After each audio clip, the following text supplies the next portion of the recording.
Welcome to Please Me, the award-winning bilingual sexuality podcast bringing you bold conversations and big clit energy. Sí, Please Me tiene subtítulos en español. I'm thrilled to announce that Please Me is the #1 ranked sexuality podcast in the USA and worldwide. And welcome to Season 6. I'm Eve, your host, on a journey from trauma to sexual liberation. Join me and my guests as we dive into conversations around orgasm equality, self-love, body positivity, and essential sex education. Let's reclaim pleasure and close the orgasm gap, one empowering conversation at a time.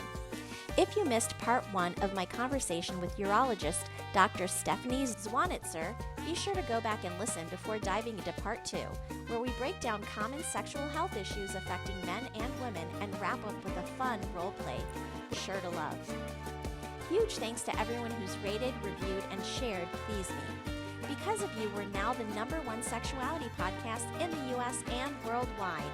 Your support amplifies vital conversations about pleasure, healing, and sexual empowerment. Keep the momentum going, leave a review, share your favorite episode, and help us reach even more listeners. This week, I'm shouting out 5 amazing countries where Please Me hit #1. Japan, Bulgaria, Jamaica, Serbia, and Argentina. Thank you for tuning in and turning up the volume on pleasure. I'm also raising funds for survivors of the devastating magnitude 6.9 earthquake in the Philippines. My editor, who is based there, and her community were deeply affected. She recommended a trusted organization that provides long-term aid to those impacted. Please check the show notes for the donation link. Any support you can give is truly appreciated. Want to ask me a question for the Please Me podcast? Join the conversation on Patreon or subscribe to my Substack newsletter. Both communities give you access to exclusive content, updates, and the chance to have your questions featured on the show. Please Me is for mature audiences, so sit back, relax, and surrender to the pleasure of Please Me. Yeah, great question. So as far as the vaginal estrogen, as soon as you start noticing any symptoms, whether it's smaller labias, increase in frequency and urgency, increased dryness, all of a sudden you need more lube or you've never needed lube and now you do, as soon as you start experiencing those, get on some vaginal estrogen. So that can be as early as your late 30s. You can also do it when you're like postpartum to heal all those tissues and get them back. But definitely early 40s and beyond, you should be on vaginal estrogen. ASN Lifestyle Magazine is your go-to source for sex-positive, sophisticated content covering everything from the swinger lifestyle and adult entertainment to intimacy, wellness, and more. You can read every digital issue for free, and subscribers get access to exclusive content. See the show notes for the link to subscribe and check out their Instagram. I'm excited to share that I now have a monthly column in ASN called Big Clit Energy, a Please Me series. Don't miss it and subscribe today. Welcome to Season 6 of Please Me, the podcast that aims to destigmatize conversations about sex and sexual health by turning the sheets into our classroom. I have Dr. Stephanie on the show for part 2 of our episode. And at the very end of our episode, we were talking a lot about the female issues that women can experience if they have low estrogen, for instance, like frequent UTIs, even incontinence. So let's go back into that topic because I want to talk more about why a woman would experience frequent UTIs. What would cause that in women? Yeah, so honestly, it is it's multifactorial, but one of the biggest reasons is the decrease in estrogen and how thin the tissues get when there's not estrogen in there. So the bacteria can get through a lot easier. And when the tissues get thinner, we have less blood flow, meaning we have less fighter cells going into that area to prevent the infections. And then with the decreased lubrication from having low estrogen, we have less pushing the bacteria away from us. And some women, they have stasis urine because they have a prolapse, and so they don't fully empty. And so there's some various things, but the low estrogen is the biggest cause. And so if we can replace that, the research shows that anywhere, it just depends on which study you listen to, but anywhere between 60 and 80% reduction in postmenopausal recurrent UTIs just by putting some vaginal estrogen in, not to mention all of my other tips and tricks that I give my ladies. But that one intervention alone can make a huge difference just with frequent UTIs, but also with the pain with sex, the discomfort, the frequency and urgency, all of those things. Yes, I'm going to just bring up a personal experience of mine because I like to recommend a product called Parlor Games, and I use their estrogen cream that's Okay. topical, and it goes just like you mentioned in the last one, on the vulva and the clitoris and inside the vagina, like at the beginning of the vagina. So when I started using that, because I was experiencing a lot of perimenopausal and menopausal symptoms, and I was having a lot of dryness and frequent UTIs, right? And also incontinence, okay? And I'm not ashamed to admit it. I would Yeah. sneeze and I would pee on myself. I would laugh hard. I would pee on myself. I would jump rope. I would pee on myself. And I was freaking out. I'm like, this is not good. It's not a sexy condition. It's, No. one of those like unsexy sexual health conditions. And for me, about a month into using the topical estrogen, my incontinence disappeared. Hmm. So, estrogen is such a key component to having a strong Hmm. strong vaginal tissue, right? Yeah. So that we don't have all of these issues. Do you want to just speak on that a little bit? Yeah, absolutely. It's incredible how much it helps. I mean, I have women who come in thinking they have overactive bladder because they have frequency, urgency, and incontinence, and the bladder medicines don't work. Well, yeah, no kidding, because that's not really it. It's you don't have estrogen. Your body needs estrogen to function correctly. It's lived on estrogen for the first 50 years of its life. And so, that's really important. The strength of those tissues is one thing, but then having the increased lubrication, elasticity of those tissues, so now they can absorb more urine before it needs to pee out. The sphincter gets, better blood flow and better thickness to it, so you can close better. And as you reinvigorate that entire area with better blood flow in your exercises, and the estrogen, then everything tightens better when you need it to, and you can hold your urine. You can relax when you need to void and get everything out at once instead of having some left in your bladder. So it's really important on multiple different levels. Absolutely. Estrogen is miraculous. It is. It's and and amazing. and that, and that leads me back to hormone replacement therapy Mhm. for women, right? And oftentimes we go to our doctors and we say, "Hey, we need hormone replacement therapy. We're having frequent UTIs, we're having, incontinence, etc." Right. And they're like, "Oh, well, you're not in menopause yet, so Mhm. you can wait." When do you recommend hormone replacement therapy for women? Yeah, great question. So, as far as the vaginal estrogen, as soon as you start noticing any symptoms, whether it's smaller labias, increase in frequency and urgency, increased dryness, all of a sudden you need more lube, or you've never needed lube and now you do, as soon as you start experiencing those, get on some vaginal estrogen. So, that can be as early as your late 30s. You can also do it when you're like postpartum. To heal all those tissues and get them back. But definitely early 40s and beyond, you should be on vaginal estrogen. Now, systemic hormone therapy with estrogen, progesterone, and testosterone, that's different. And I'm not going to speak too much on that only because I'm still working on my certification. So it's just not my jam quite yet. But that's also an area that lacks in education. And you need to really seek out a provider that knows what they're doing, because we are not taught it in NP school, med school, any of those. We're not taught hormone replacement therapy for women. And so it's really those of us that care about our ladies enough to go get this extra education and certifications. We're the ones that are going to put out there how to help you. And so I don't want to speak on it too much yet, just because I don't want to misquote anything, or provide anything that's not accurate. But as a female, you should be getting multiple hormones, not just one. And if you have a uterus, then you need the progesterone and the estrogen. If you don't have a uterus, sometimes you can do without the progesterone. And so again, it's huge. It's impactful for your energy, your sex, your overall health. Estrogen has been proven to help decrease your risk of dementia, to decrease your risk of cardiovascular events. It's phenomenal.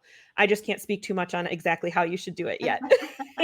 Well, I'm going to say that hormone replacement therapy really should be targeting our symptoms, right? So if you're Yes. starting to have symptoms, go to the doctor and ask for a blood panel to see where your hormones are. Because even if you are perimenopausal and you haven't completely, exited the period a merry-go-round, right? You can Yes. still get hormone replacement therapy if your levels are low. So Yeah. definitely go to a doctor, and I commend you for going to get more training in this area Yeah. because it's so important for women. And oftentimes, women are last to get treatments because a lot of doctors just don't know what to do. So it's Right. so essential to know for ourselves that if we are having symptoms, and there are multiple symptoms that can happen for perimenopause and So menopause, many. so many symptoms. I mean, there's a lot. And if you're having lots and lots of symptoms, go see your doctor, get Mhm. your blood work done, and see where you are and if you qualify for hormone replacement therapy. And, for me, I had to pay out of pocket for it, and I Yep. do. And it's not cheap. It's It's not, not but it's cheap. important. It's Yeah. so important. And one of the things that I found for myself is that, one of the symptoms is joint pain. And Mhm. I had severe joint pain in my right hip Mm. for years, years and years, so much so that I thought that there was something wrong with me. I went to an orthopedic doctor who found that I had a torn labrum after they did an MRI and Oh my suggested surgery. And I had hip surgery on my right hip. And when they went in, there was no labrum tear. And guess what? It was undiagnosed or improperly diagnosed perimenopausal symptoms that I had gosh. Mhm. started having in my early 40s and continued until I started taking hormone replacement therapy. Mhm. So listen to your body and Yep. seek the help that you need. Even if the first doctor doesn't get you Mhm. there, find somebody else. And I know, not a lot of times people can afford to do that over and Yeah. over again. So I understand that there's limitations as to what we can do, but Yeah. seek answers because there is help out there.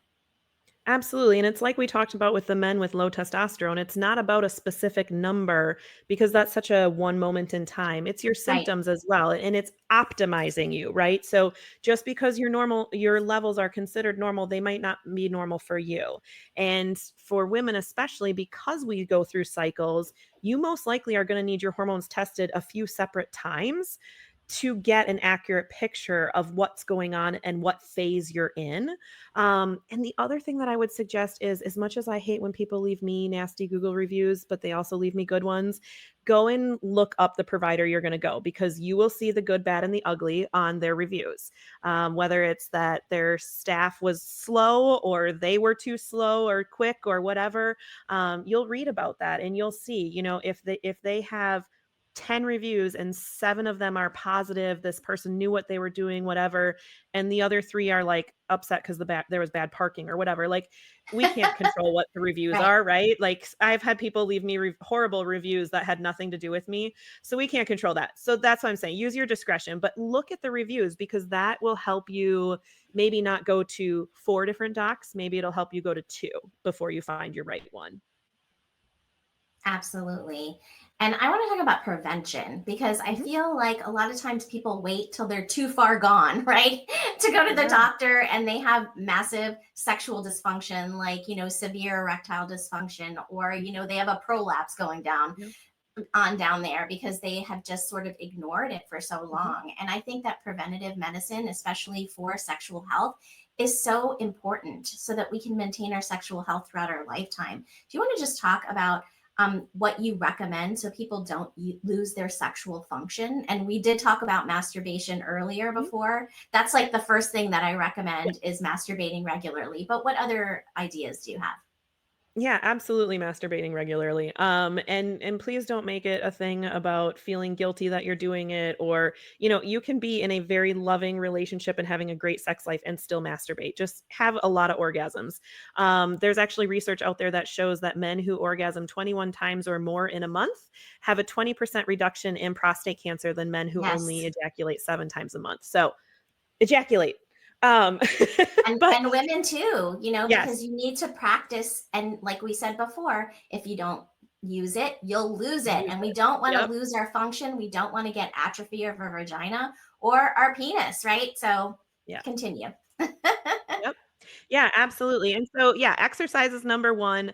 For women, your pap smears regularly to make sure that you're healthy in that regard, and not developing any growths or anything. I mean, even if it's not the HPV, you can still get polyps, you can get fibroids, you can get all kinds of stuff that we can deal with. So, definitely have regular GYN exams.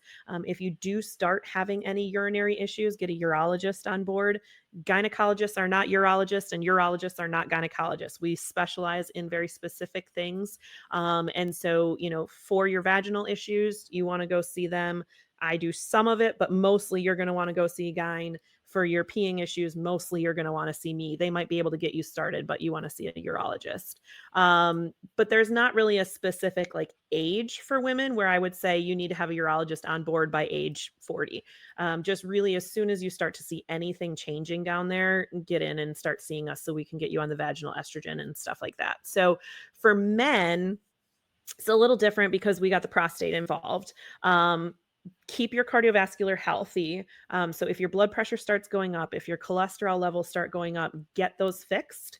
If your blood sugars and you're starting to get close to diabetes, get that under control because diabetes affects both your nerves and your sensation as well as your blood flow. So those can really affect your erections, as well as the medicines that you take for those can affect your erections.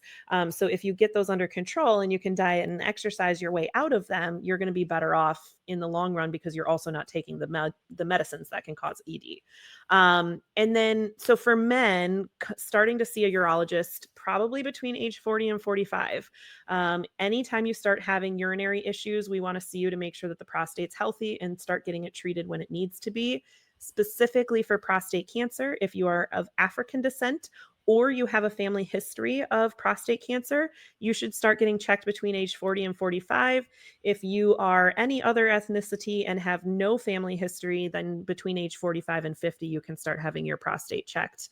But the biggest, yeah, I go back to if you don't use it, you lose it. That's the biggest thing for the sexual health in and of itself.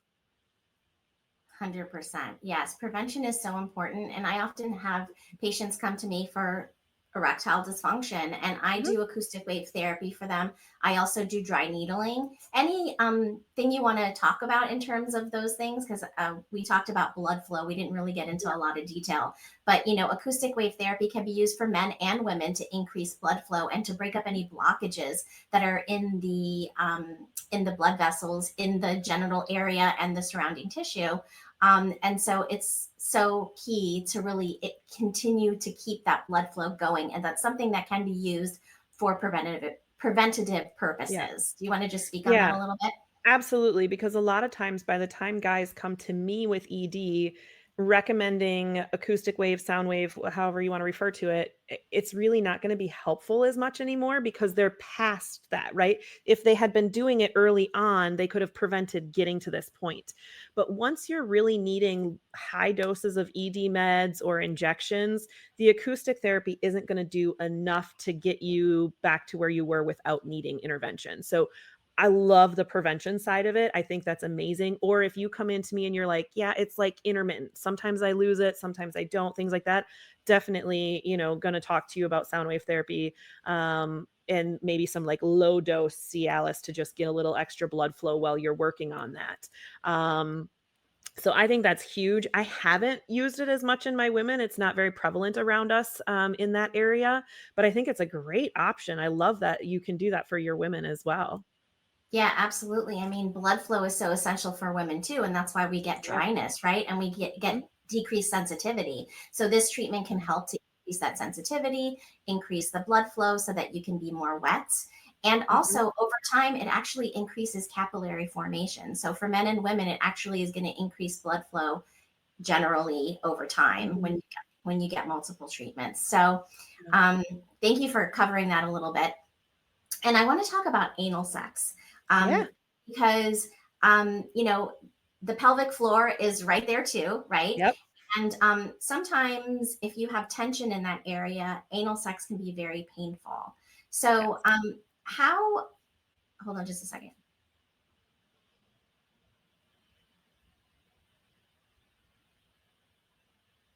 I'm not even sure what question I was trying trying to ask. Okay. All right. So edit this part out, please, Gardenia. The point that I'm trying to make here is anal sex, can it cause problems with the Mm. pelvic floor? Can it cause damage or can it cause issues? So, great question. If you do it right, no. One of the biggest things that you need to do is use more lubricant than you think you need to use because that should slide right in and out. The other thing is prep work. That needs to warm up. So, you could talk about anal sex with men or women, but if you think about a female vagina and how it needs to elongate and it takes time for that to happen and that lubrication, think of that same thing with the anus. Play with it with your finger, lube it up, get it warmed up, maybe stick the finger in and out a little bit, or maybe an anal plug, something like that to kind of warm it up. Once you are good and relaxed, that's when you can consider penetration. And you could there are lubes that have like lidocaine kind of jelly in them to kind of numb you up a little bit. So if you do tend to have more pain, and it's not as pleasurable for you, then you might want one of those lubes. And then the other thing is there's great anal trainers that you can wear. They're butt plugs essentially, but they go up in sizes, and so you can wear a size, maybe wear it for like 10 minutes a day for a week or two, and then move up to the next size and move up to the next size. So you're actually teaching your anal sphincter to relax to those sizes, which is really a great way to do that. And then the other thing that I think about is just slowly introducing penetration. If you are, relaxed and ready, drop your jaw, open your mouth and drop your jaw.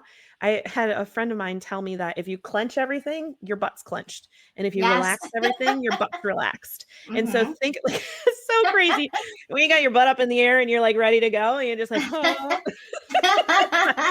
relax your mouth and your tush is going to relax too. So that really helps, just thinking of relax, relax, relax. Sometimes if you push back while they're pushing in, you can kind of get everything to relax at once. Medically, I should not recommend poppers, but those are out there as well that can help you relax. A little sniff on that, and that can help as well. I know that from a lot of my friends in the LGBTQ community, and I love that for them and anybody else that wants to try it. But yeah, just warming it up is probably the biggest thing, and then using plenty of lube. Yes, and I love that you bring up lube. And I feel like we need to ask for lube more often than not. And not Yeah, just for anal sex, but for vaginal sex too, yeah, right? Because lube makes everything better, whether you're 20 or you're 70. It doesn't matter. yeah, Lube is your friend. And if you're going to have extended sex, we don't want quickies, right? At least I don't like quickies. If you're going to have extended sex yeah. over the period of time, your body may not be able to produce the right amount of lubricant, to keep it Right. going for a long period of time without having some little dry spots that can then cause tears and then can cause pain. So Yeah, lube it up. Every time you switch positions, throw a little lube yeah. on there. I love lube for that. And Yeah, so, and don't be embarrassed. There's nothing wrong with you if you need lube. exactly. And for anal sex, it is absolutely essential. You must use lube because that, Essential. yeah, there's just no lubrication or enough lubrication down there. It's not produced the same as the Yeah. vagina. So it's super, super important. So I love that you Yeah, bring that and up. trying And to if poop you, after you've gotten torn, not fun. right, I mean, if you're having anal sex and it causes hemorrhoids and it causes damage and fissures and all of that, you're not going to be able to enjoy sex for a really long time. So it's super important that Right. one, you use lots and lots of lube, and two, you prep it. And I love the idea of having the butt plugs and Mhm. graduated sizes. That really does help to sort of open things up and help your body to relax into those new Mhm. positions so that you can eventually accept some penetration. So thank you for going into that maybe uncomfortable topic that I don't think a lot of people like to talk about. But hey, I wanted to talk Yeah, to you about it because I think it's so important. And it is. anal sex is can be wonderful for both men Yeah. and women. A lot of people get pleasure that way, and pleasure's number 1. Yes, we want to definitely, we're pleasure advocates. So we definitely That's want right. to advocate for all the types of pleasure, including anal sex as well. I want to just talk a little bit about low sperm count and low libido. Is there any correlation between the two? Mhm. Oh, great question. I honestly, not that I'm aware of. Low Okay. libido is generally more low testosterone, which if you have low testosterone, you could have low sperm count, but not necessarily. They're Okay. not directly correlated, but they can, if you have low testosterone, you're not getting pregnant, you're not getting someone pregnant, you might want to get your sperm count checked. But there are, the flip side to that is if we replace your testosterone with synthetic testosterone, it makes you sterile. So there's kind of some caveats there in what we really need to be careful of. There is a medicine called Clomid, which a lot of people are familiar with for women going through infertility treatments. But in men, we can give it to them with low testosterone, and it helps increase their testosterone naturally, which can then in turn help them with getting pregnant if they do have a lower sperm count. So there's some connection, but it's not completely. Okay. Very good. I was just curious because, a little previous history of my own, wanted to know about that. Anyway, let's talk about our role play. Because we are at the point of the role Yeah. play, and I love this part of the show. It's just a unique thing that I do on my show where we model conversations around uncomfy topics, right? And so this season, we're doing role plays about an icky thing, right? Something that gives you the ick, right? And so today, I'm going to be talking about going to the doctor. Dr. Stephanie is going to be my doctor, and I'm going to be going to see her. So I'm going to be her patient. She's going to be the doctor. And I'm going to her. Well, I'm not going to tell you exactly why, but I'm going to her for an issue that I'm having. And so, with that being said, any questions or anything? Are we ready? Let's do it. Let's do it. Okay, here we go. And action. Okay. Hi, So Dr. Stephanie. How are you? I'm well, thank you. How are you? What's bringing you in today? So I'm really embarrassed to talk about this. I mean, this is just, I'm kind of mortified actually, to be honest with you. But I was having sex with my partner and he stopped like in the middle of it and was like, there is something going on down there and it smells not right. And Okay.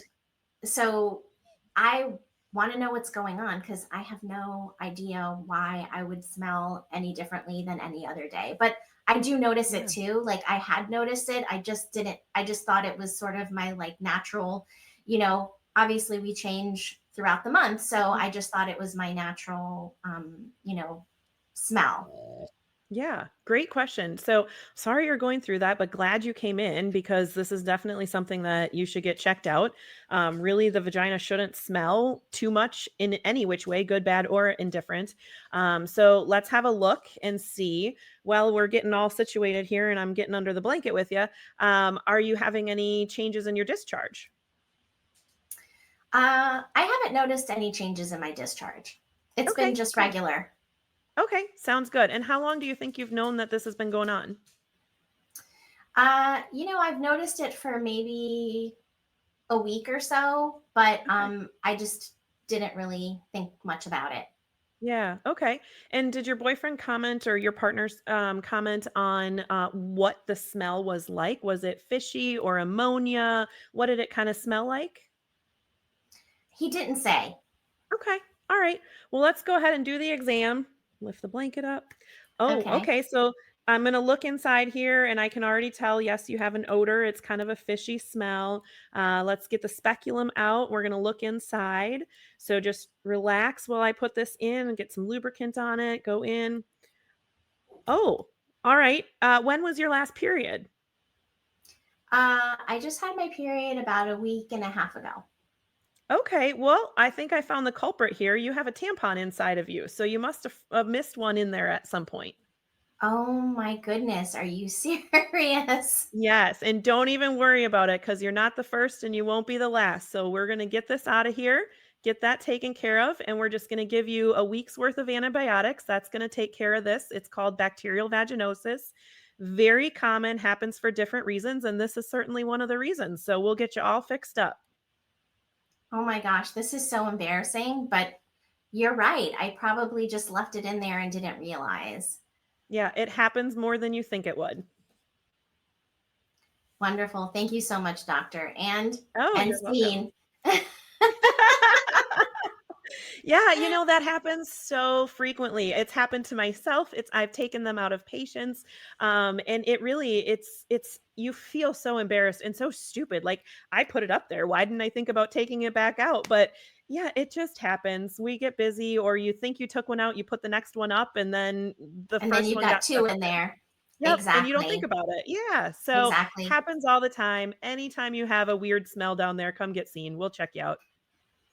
Absolutely. And I'm not going to lie, it's happened to me too. It has happened to me too. And I found it myself. It wasn't with a partner. Yeah, I realized that I reached in and I was like, oh, this is the problem. yeah. So tell me a little bit, let's just before we jump off of this topic, because you can get bacterial vaginosis just from, you know, having bacterial vaginosis. Tell Yeah, me what sorts of things would cause that, because it's not just getting a tampon stuck inside of you, you can also right. get it for other reasons. Yeah, one of the biggest reasons is sex. Yeah. The exchange of bacteria down there, especially if you have the ejaculate of your partner in you. So if you have a penis partner and they ejaculate inside of you and you don't get that cleaned out very well, that can cause BV. It's very common. It's actually more common in women who are sexually active than women who are not. But it can be, yeah, from a tampon or if you use a not really a safe lubricant, maybe one of those flavored cheap lubricants, you can get it from that. From if you've had a use of antibiotics or had a yeast infection recently, things like that. Anything that throws off your pH can make you susceptible to BV. One of the biggest things I'll say is things like Vagisil and Summer's Eve vaginal washes. Please do Yes. not use those. Yeah. I can guarantee you will get BV. And the reason they sell them is because as soon as you stop using it, you start to smell the fishiness, so you start using it again, but you never got rid of the BV. You just masked it while you were using their product. So don't use those. It will absolutely give you BV. Use just plain old water to wash the vagina, and that's the best thing you can do. Yes. And I want to just mention boric acid too, because Yeah. if your pH is thrown off, right, Mhm. boric acid can really help. So having those Yeah. suppositories on hand is something that I think is really essential. At Yeah. least I know that I use it frequently. So do you want to just speak on that? Yeah, so boric acid is great for rebalancing the pH, whether it's after your monthly cycle, after a really long sex session. Maybe you didn't get the semen cleaned out of you, something like that. If you have a smell or something, I don't like a regular use. I don't want you to use them just because you want to use a boric acid once a week or something. I like it when you use them because you're having an issue. But they can really help, get things back on when you've been off. Okay. So great points there. Definitely use it as needed, Mhm. for Yeah, sure. I did have someone come in that they were using it, like, on a daily basis, and she was Oh, just wow. No. so raw internally because it's just too much, and she didn't know any better because nobody had taught her, and she thought that was the way that, instead of douching, she was using the boric acid, and it's acid. You have to be careful with how you're using it. Exactly. Mhm. Exactly. That's a good point. Well, I want to thank you so much for being on the show today. And I want to make sure that my listeners can find you. So we were going to definitely put everything in the show notes, but tell us where we can find you. Absolutely. So my website is betweenthesheetswithdrz.com. And so is my handle on all the different social medias, betweenthesheetswithdrz.com.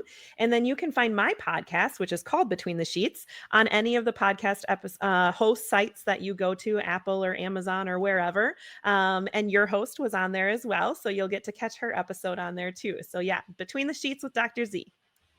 Amazing. Thank you so much. And I want to make sure that my listeners can find me as well.